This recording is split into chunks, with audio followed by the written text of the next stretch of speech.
जय Hind. Biology class में आपका स्वागत है। तो बायोलॉजी क्लास में 9th क्लास का बायोलॉजी है। जो चैप्टर का नाम है कोशिका। चैप्टर 1 नाम है कोशिका, जो कि हम इससे पहले हम बता दिए हैं कोशिका के बारे में। नहीं बता दिया मैं वो? चलिए बार रिवाइज कर ले।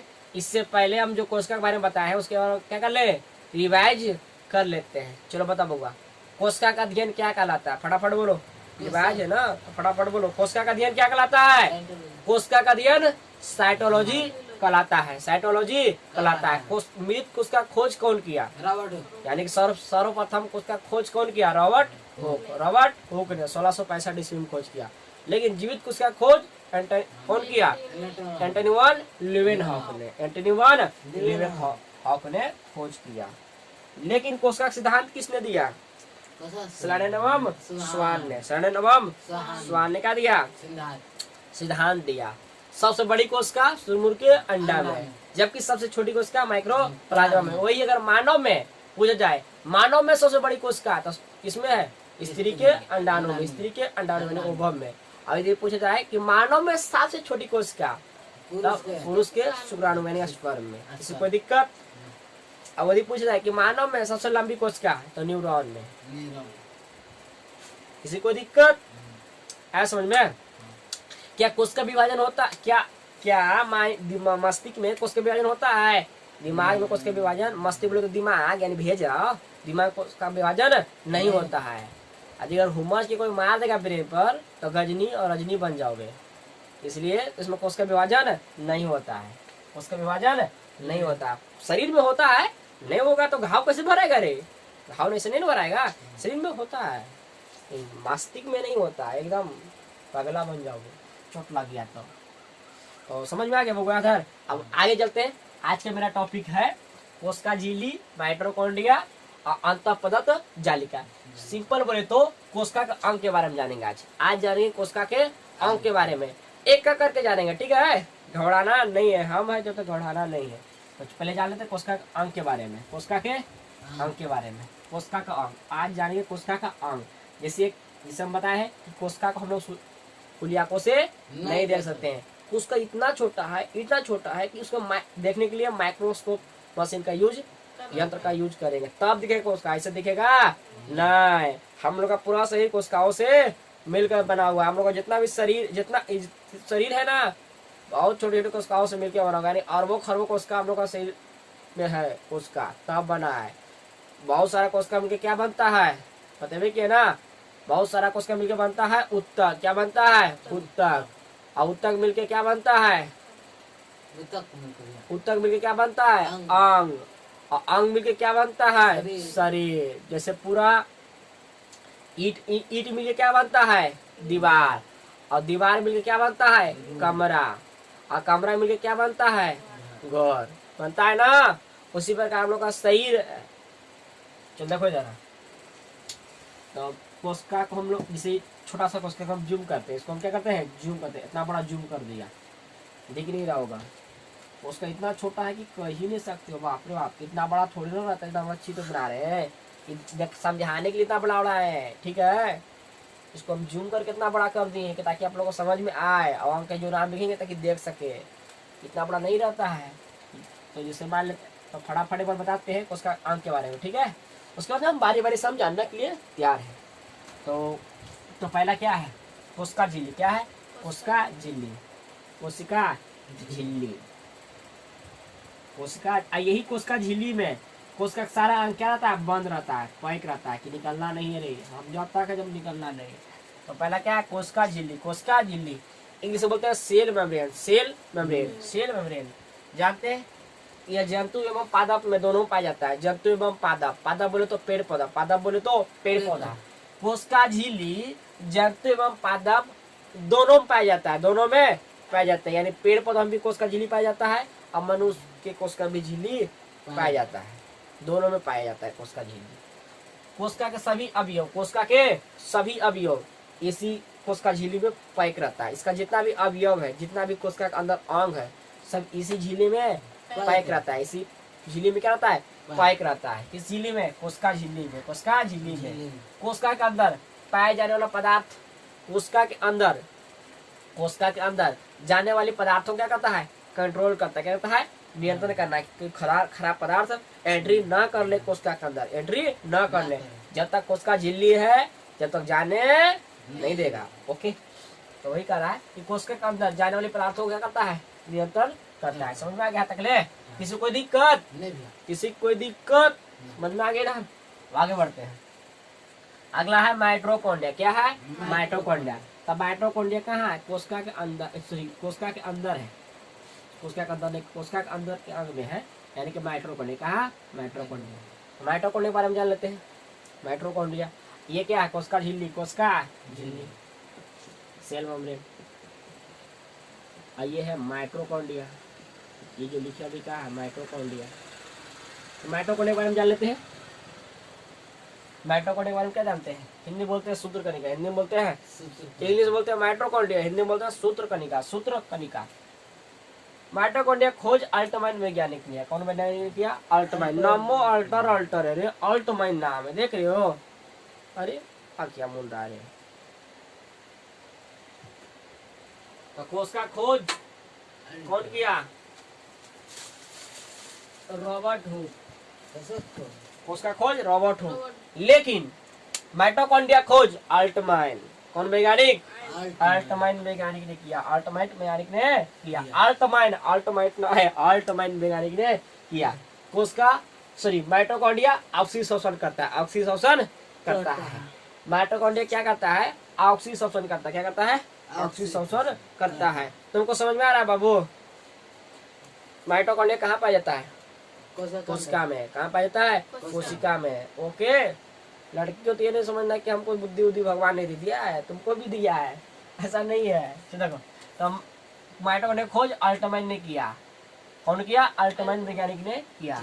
माइटोकॉन्ड्रिया में ऑक्सीशोषण होता है। कौन सा शोषण होता है? ऑक्सीशोषण। कौन सा शोषण? ऑक्सीशोषण होता है। माइटोकॉन्ड्रिया में कुछ होता होगा ऑक्सीशोषण। कौन सा शोषण? ऑक्सीशोषण होता है।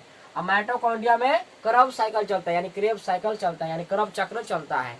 माइटोकॉन्ड्रिया में करब चक्र चलता है, यानी क्रेब साइकिल चलता है, जिसके फलस्वरूप एटीपी तथा ग्लूकोज बनता है, एटीपी ग्लूकोज बनता है और हमें ऊर्जा मिलती है। अगर माइटोकॉन्ड्रिया में करब साइकिल नहीं चलता, अगर माइटोकॉन्ड्रिया में करब साइकिल नहीं चलता तो क्या एटीपी ग्लूकोज बनता? नहीं बनता। अब एटीपी ग्लूकोज नहीं बनता तो क्या हम लोग का ऊर्जा मिलता?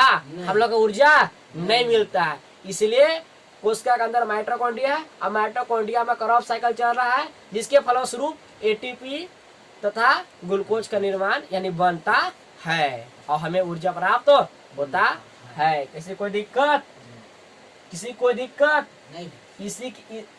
इसी के कारण कोशिका के पावर गिरी कहते हैं। इसी के कारण, किसके कारण? जो ऊर्जा जो बना रहा है, इसी कारण माइटोकॉन्ड्रिया को पावर गिरी कहते हैं। पावर गिरी यानी पावर हाउस कहते हैं, पावर हाउस कहते हैं। माइटोकॉन्ड्रिया पावर हाउस कहते हैं। किस लिए पावर हाउस कहते हैं? क्योंकि हमें क्या बना रहा है? ऊर्जा जो बना रहा है ना, क्या बना रहा है? ऊर्जा बना रहा है। जिससे उत्तर में है लाइन, पावर ग्रिड है, वो लाइन बना रहा है, तो वही होता है पावर ग्रिड बोलते हैं। उसी प्रकार हम लोग के अंदर कोशिका है, अब कोशिका के अंदर है माइटोकॉन्ड्रिया, अब माइटोकॉन्ड्रिया क्या बना रहा है? ऊर्जा बना रहा है। जब ऊर्जा बना कर हमको दे रहा है तो सब क्या बोलेंगे? पावर गिरी। क्या बोलेंगे? पावर गिरी यानी पावर हाउस, पावर हाउस। इसको बोलेंगे माइटोकॉन्ड्रिया को। माइटोकॉन्ड्रिया के आंतरिक दीवारों को, माइटोकॉन्ड्रिया के आंतरिक दीवारों को क्रिस्टी कहते हैं। क्रिस्टी कहते हैं। क्या कहते हैं? क्रिस्टी कहते हैं। माइटोकॉन्ड्रिया के आंतरिक दीवारों क्या कहते हैं? क्रिस्टी कहते हैं। जबकि माइटोकॉन्ड्रिया क्या बना रहा है? एटीपी तथा ग्लूकोज, और हमें क्या दे रहा है? ऊर्जा प्रदान कर रहा है। क्या प्रदान कर रहा है? ऊर्जा प्रदान। यहाँ तक समझ में आ गया ना? अब आगे चले बाबू।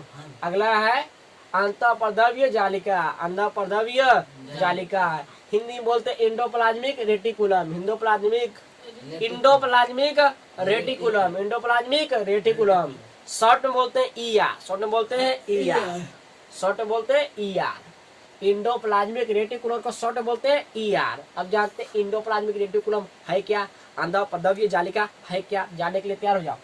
कोशिका के अंदर से आंतरिक सहायता करता है।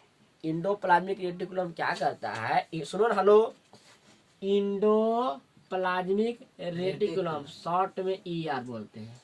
इंडोप्लाज्मिक रेटिकुलम कोशिका के अंदर तो है, लेकिन करता क्या है, जैसे अभी ताजा ताजा बताए ना कि कोशिका के अंदर तो माइटोकॉन्ड्रिया है, लेकिन करता कौन चीज है बाबू, माइटोकॉन्ड्रिया में ऑक्सीडेशन होता है। और ये क्या करता है, इसमें क्रॉप साइकिल चलता है। किस में चलता है, माइटोकॉन्ड्रिया में। जब माइटोकॉन्ड्रिया में क्रॉप साइकिल चलता है तब तब क्या, एटीपी तथा ग्लूकोज बनता है और हमें ऊर्जा प्रदान करता है। इसलिए से पावर हाउस या पावर ग्रिड कहते हैं।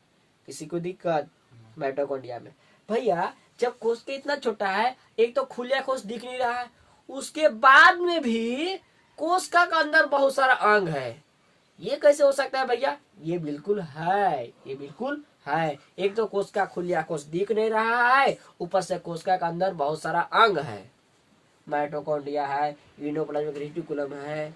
सब कहाँ हटता होगा भैया, जगह है उसमें, ऐसा नहीं कि नहीं जगह हुआ है, जगह है उसमें। चलो आगे जा रहे हैं। अगला है इंडोप्लाज्मिक रेटिकुलम। ये भी क्या है, कोशिका में, कोशिका का अंग है, कोशिका का क्या अंग है। तो इंडोप्लाज्मिक रेटिकुलम क्या करता है कि कोशिका के अंदर आंतरिक सहायता करता है, आंतरिक सहायता करता है। आंतरिक सहायता का नाम बने कि कोशिका के अतः कोशिका कंकाल भी कहते हैं। इंडोप्लाज्मिक रेटिकुलम को कोशिका के कंकाल भी कहते हैं, कोशिका के कंकाल भी कहते हैं। क्यों कहते हैं, क्योंकि ये फुलाए रखता है, पचकने नहीं देता है, इसलिए कोशिका कंकाल भी कहते हैं। अब आप ही बताओ ना, हम लोग के अंदर अगर हड्डी नहीं रहता, हम लोग अंदर अगर हड्डी नहीं रहता, अगर चापते तो कुछ होता, चप जाता है कि नहीं चप जाता है, कैसा लगता, थस जाता है कि थस जाता है, इसलिए हड्डियां थसने देता है नहीं था, उसी प्रकार कोशिका थसने नहीं देता इंडोप्लाज्मिक रेटिकुलम। क्या कहे, इसलिए कहा गया है कि कोशिका कंकाल कहते हैं। कोशिका कंकाल किसे कहते हैं, इंडोप्लाज्मिक रेटिकुलम को। और आप उससे कोई पूछेगा कि कोशिका कंकाल किसे कहते हैं, कोशिका कंकाल किसे कहते हैं, इंडोप्लाज्मिक रेटिकुलम को। ईया शॉर्ट में बोलते हैं, ईया शॉर्ट में बोलते हैं, ईया शॉर्ट में बोलते हैं, ईया। जैसे माइटोकॉन्ड्रिया शॉर्ट में लिखे, शॉर्ट में बोलते लिखे एम, उसी प्रकार इसका शॉर्ट में होता है ईया। समझ में आ गया ना।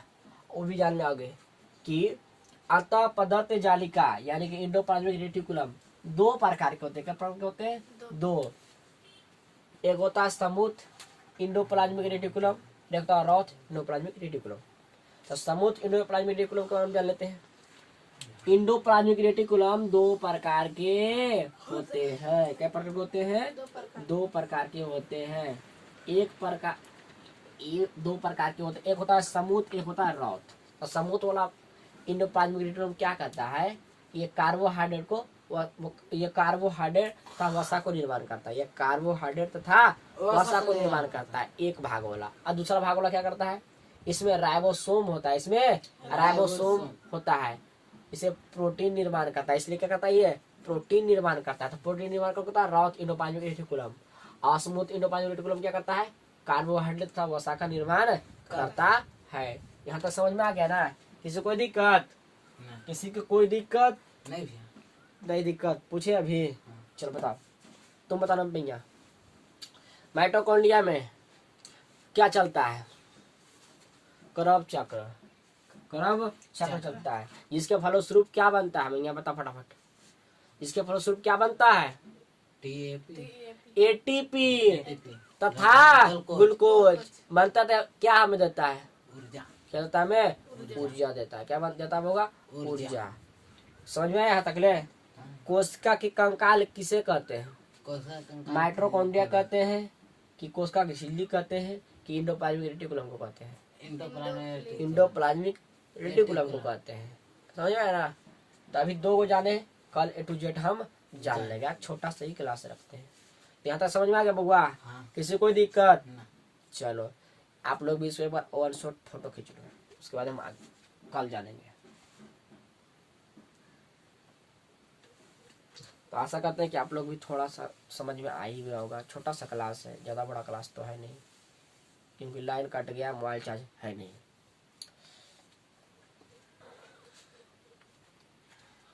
तब तक के लिए जय हिंद, जय बिहार।